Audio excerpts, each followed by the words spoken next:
श्रीलक्ष्मी श्रीमहालक्ष्मी क्षीरसागर कन्यका उत्तिष्ठ हरिसम्प्रीते भक्तानां भाग्यदायिनी। श्रीलक्ष्मी श्रीमहालक्ष्मी क्षीरसागर कन्यका उत्तिष्ठ हरिसम्प्रीते भक्तानां भाग्यदायिनी।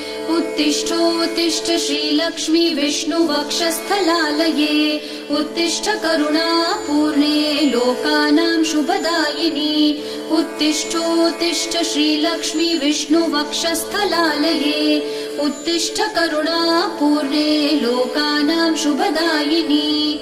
श्रीपद्ममध्यवसिते वरपद्मनेत्रे श्रीपद्महस्तचिरपूजित पद्मपादे श्रीपद्मजात जननी शुभपद्मवक्त्रे श्रीलक्ष्मी भक्तवरदे तव सुप्रभातम्।